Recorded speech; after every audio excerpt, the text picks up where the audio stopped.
Very good morning to everybody. Dr. Mangala Rai, Chairman of the inaugural program, and for all of us, the towering personality, visionary leader who has shaped Indian agriculture in many ways and for a long time.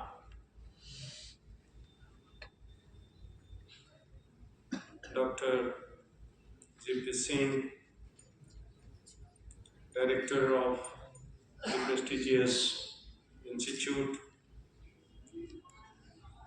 Dr. Chaturvedi, President of the society,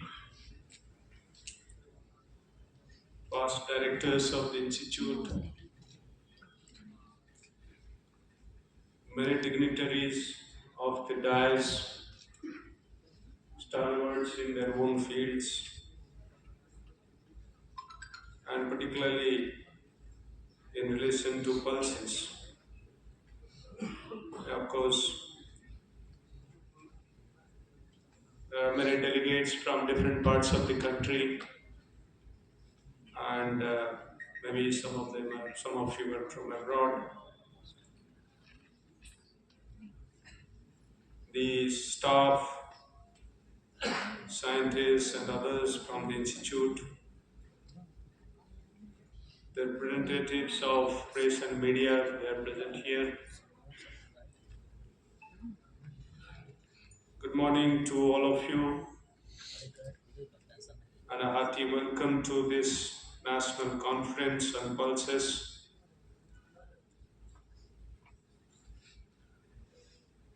Pulses are and have been in news for quite some time, and I believe they would continue to be in news for a country like India. And today is a special day. Every year we are now remembering pulses on this day, World Pulses Day,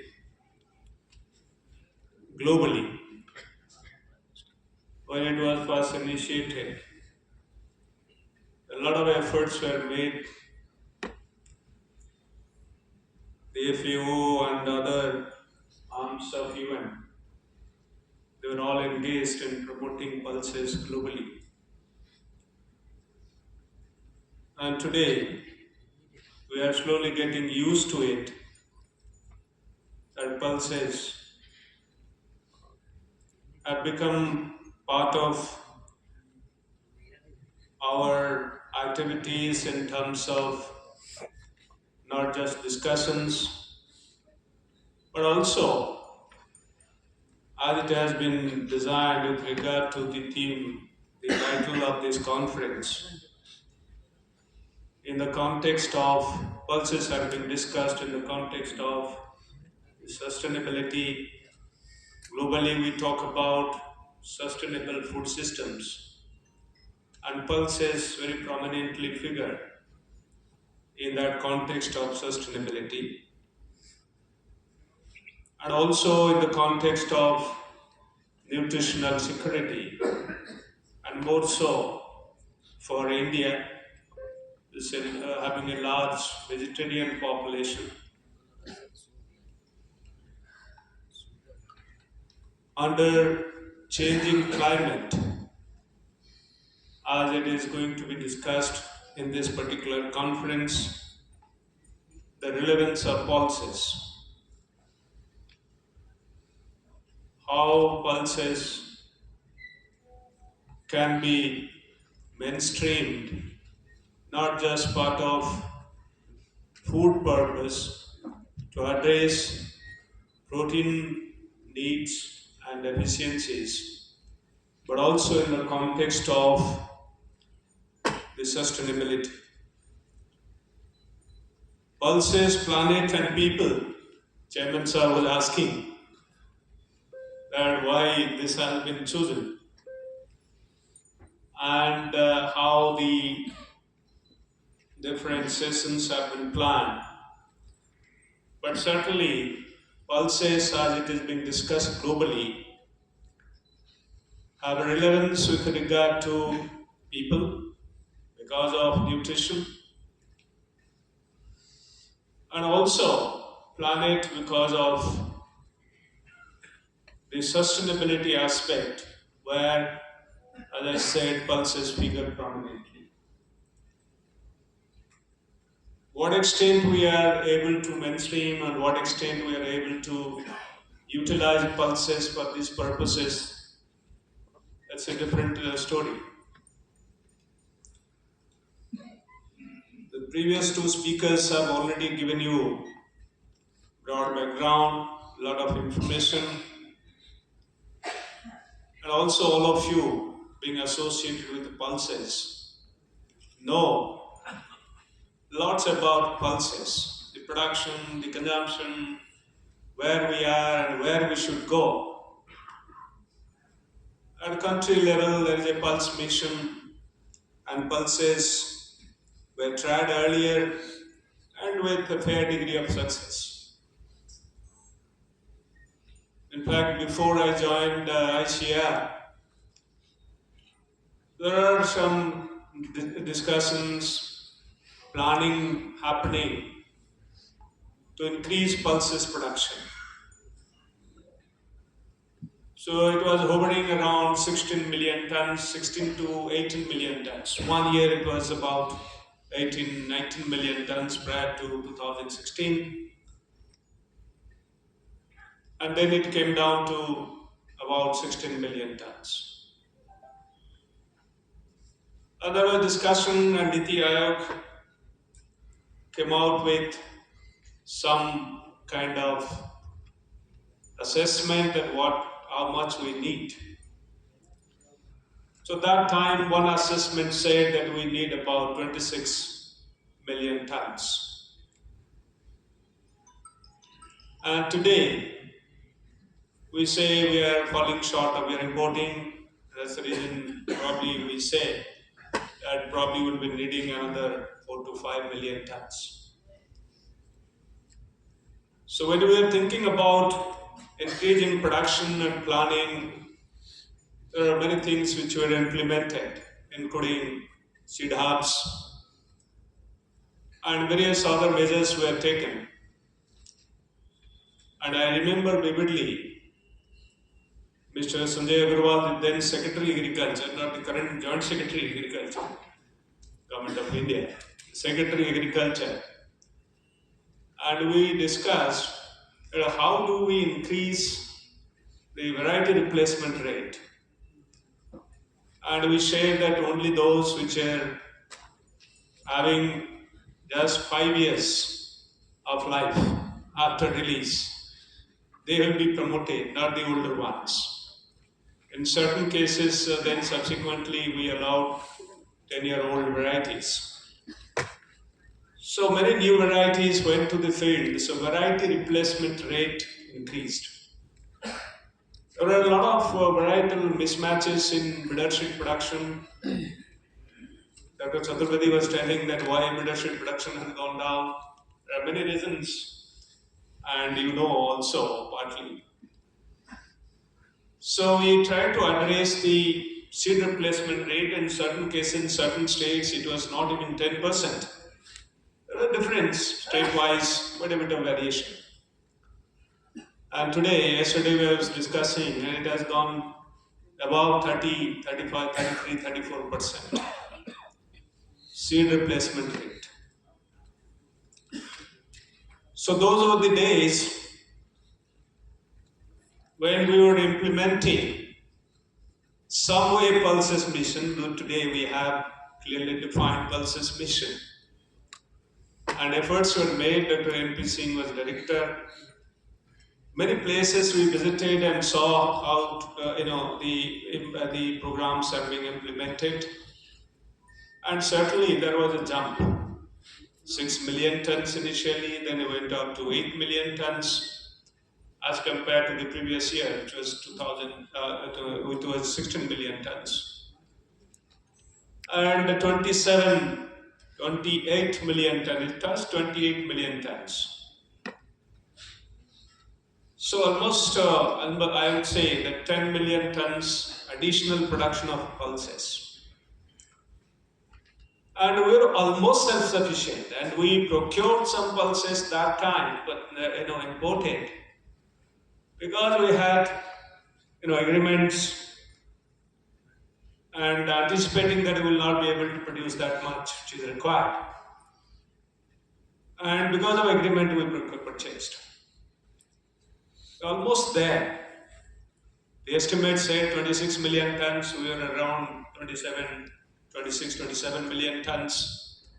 And of course, production was more with regard to chickpea, as it was said, and what we required is, other pulses. They have been already described. So, presently, black gram and lentil. And we continue doing that. So, a little bit was required and a little bit because we had commitments, and all together we purchased, imported. And there are many reasons why we continue importing this amount which we are importing today. I'm not going to discuss those. And I'm sure Government of India and the states, they will be discussing, and Institute will be discussing those issues, and it will be addressed. But the story of this enhanced production says, though it is not described, I gave a presentation in India Habitat Center immediately after that, 26 million tons production, and describing that we had a pulses revolution. There were many dignitaries, and there was quite a bit of appreciation of that effort which was made in those days. And usually we don't really describe this with evidences. And I'm sure there are plenty of evidences available to describe why and how this happened. And another 3 to 4 million tons should not be, as it has been said by Dr. Chaturvedi and Dr. Dixit, should not be actually a big deal, given the strength of the system that we have. Consumption requirement is high.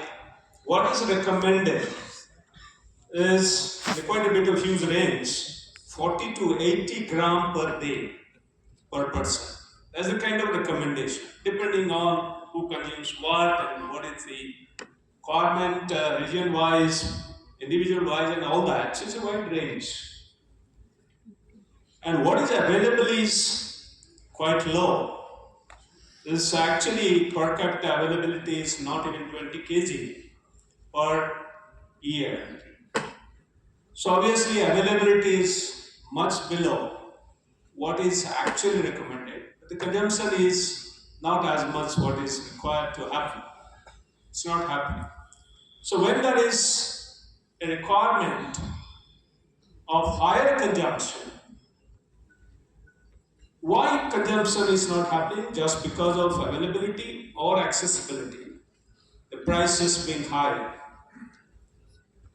or it's not available at all. If there is a requirement, certainly Government of India would be forced to import more. And we are bringing yellow dal, peas, and then mixing, and all those purposes are there, and why we are importing those, I am not going to those. So, what is that is actually required is that promoting consumption. Are we consuming enough? Are we conscious of consuming enough? So this is one point which probably doesn't find much discussion. Now, if you are consuming what we are consuming, so we have plenty of, we had plenty of production of chickpea. And our Prime Minister once asked me in 2020, I made a presentation before him. He insisted that we should have more protein in pulses. So instead of about 20%, it should be more, much more. Can we double it? Can we have more? So there is always energy balance. When there is more proteins, productivity goes down. We always argue that why productivity is low in pulses. So obviously, we say blame on adaptation, long adaptation mechanisms which have evolved in this class of group of crops. So obviously, the productivity has been sacrificed in favor of sustenance, its survival. So it has adapted more of harsh environmental situations, and that is how they have been grown. When it was said, when there is irrigation available, the crop vanishes, and other crops coming in, and cultivation shifts. So how do we really address this? So consumption increasing, and it should be further enhanced. There has to be a drive for this. In fact, the first global World Pulses Day, globally, this message was actually spread all over that we must consume pulses. Outside, not many people actually consume because of meat-eating countries prefer meat, not really pulses as a source of protein. But it has many other advantages. That is not really discussed as much. The fiber, the folate, the other important components of health benefits which are there in pulses. And today we have biofortified say lentil and other crops and in other legumes, and we have more of zinc, more of iron, and so on and so forth. So providing wider coverage and branding them as health food, probably that requires a lot of efforts, and through this kind of events we should be able to really bring that fact to the fore so that there is widespread consciousness, awareness about the health benefits of the pulses. Once that happens, probably there will be greater consumption. And there has to be diversified food items. India has been preparing diversified food items out of these pulses, and there is a need to innovate them. So this aspect needs further research and also greater awareness program. Certainly, once consumption increases, there is greater awareness with regard to the health benefits, and there is science and more evidences with regard to health benefits. We take it as a matter of fact that they have more protein that is to be consumed. But with regard to other health benefits, there has to be plenty of, I would suggest, the evidences published in international journals. That's what, in fact, Honorable Prime Minister emphasized, that we have to build evidences around pulses and millets to promote them nationally and globally and have, in fact, export, mode of export of those items, not just domestic consumption increasing, but also for export purposes. So this is one aspect when we are talking about the pulses in the context of planet and the people. For people, if we emphasize, probably there would be always greater need to produce more, and when there is greater need to produce more, certainly they will add on to the sustainability aspect. We all know, as it was said by Dr. Dixit already, that how much we can save on the, say for instance, nitrogen.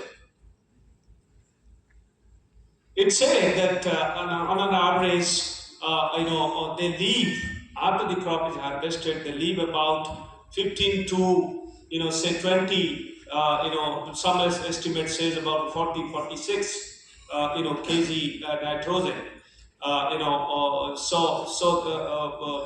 They leave huge amount of nitrogen, subsequently. So if that they leave, per hectare. So if you think pulses can be a substitute for nitrogen, in today's context we are talking about natural farming. Natural farming, when it is being promoted, how pulses fits into that kind of requirement. We apply very little of chemical fertilizers. It does require phosphorus, for instance.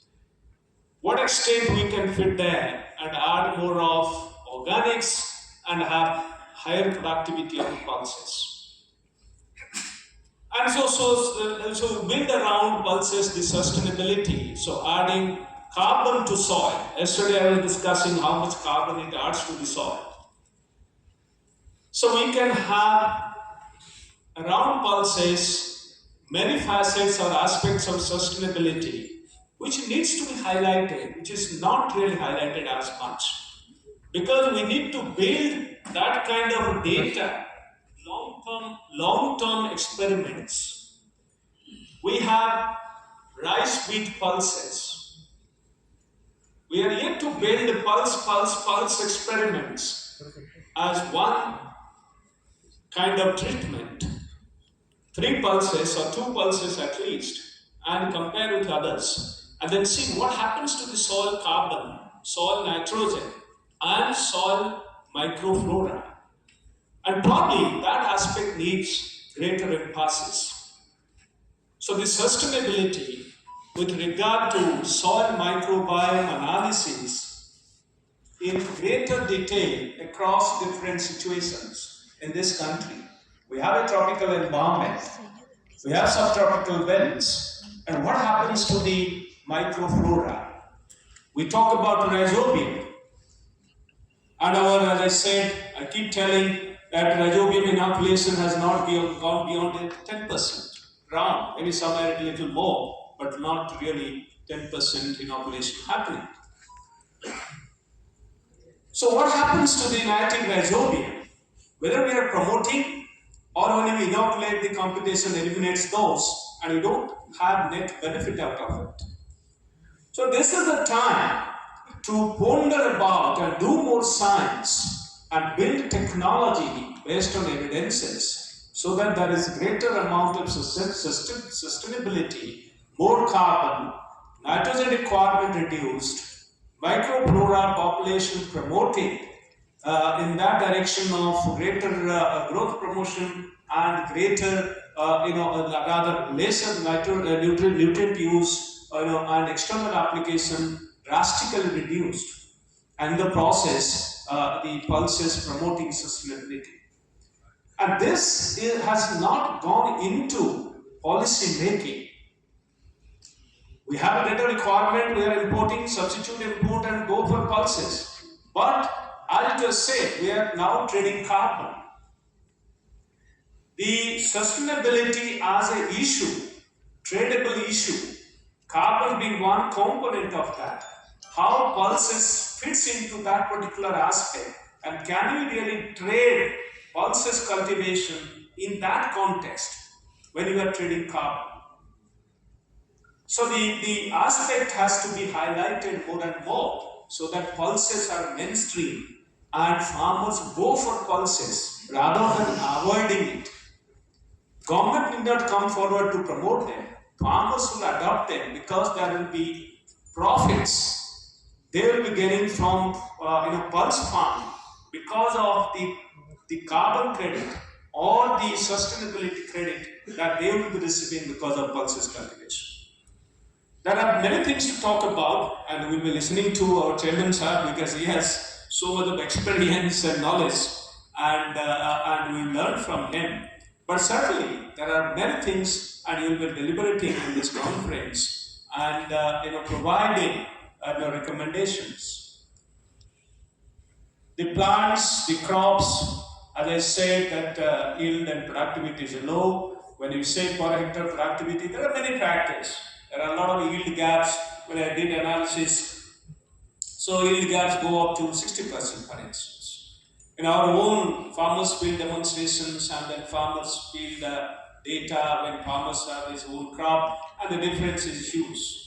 And bridging those gaps requires quite a bit of efforts, and I'm sure simple interventions. I was telling yesterday that line planting, people say SRI, but it was actually line planting in case of rice which gave almost 8 million tons of additional production of rice from eastern India, from BGREI states. And in case of PGNP, if you have raised bed planting, I'm sure you can double the productivity in case of PGNP. And in pulse mission, that has to be a main component, and there has to be major emphasis on that. So quite a bit of planning can be done at this stage when you are implementing pulses mission, and so that we have more production of crops where we need. Of course, the yield ceiling needs to be broken. A lot of tools and technologies are available, and I'm sure we will be able to mainstream those technologies and use more and more of those technologies.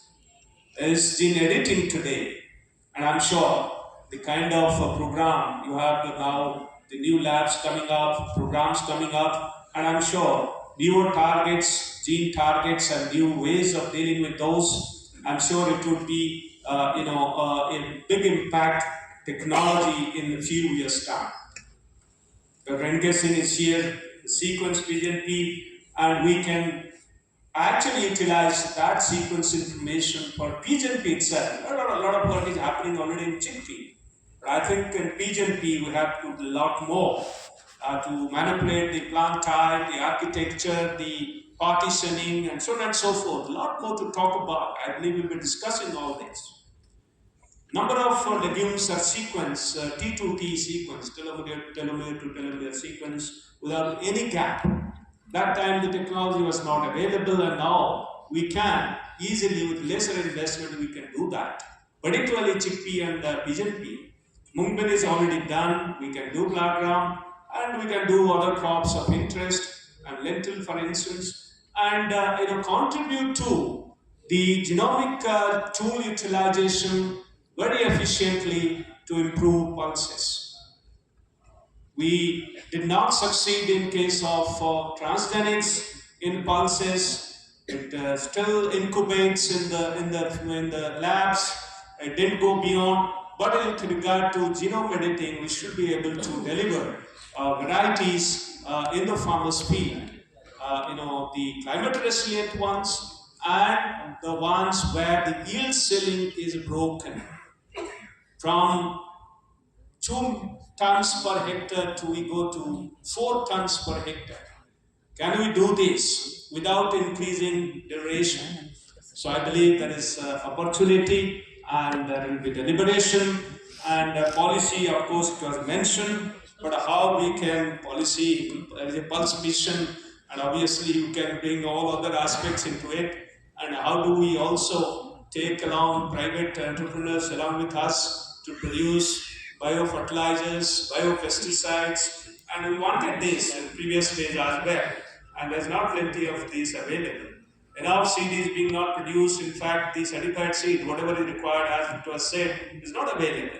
Breeder seed production has reduced because there's no demand actually. Nobody wants to take breeder seed and convert it to certified seed.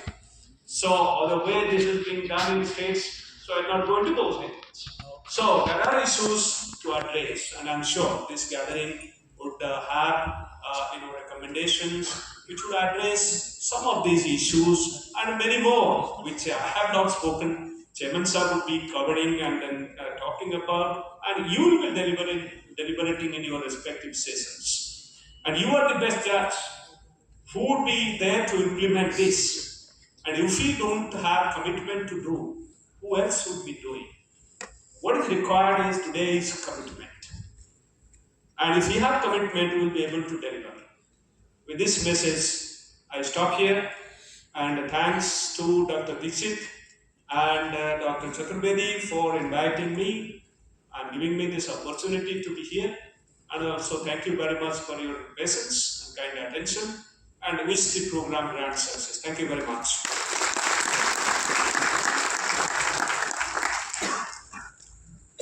Thank you so much, sir, for your inspiring and thoughtful words. Now next, it's privilege to invite Honorable Chairman Dr. Mangla Rai, ex-Secretary Dear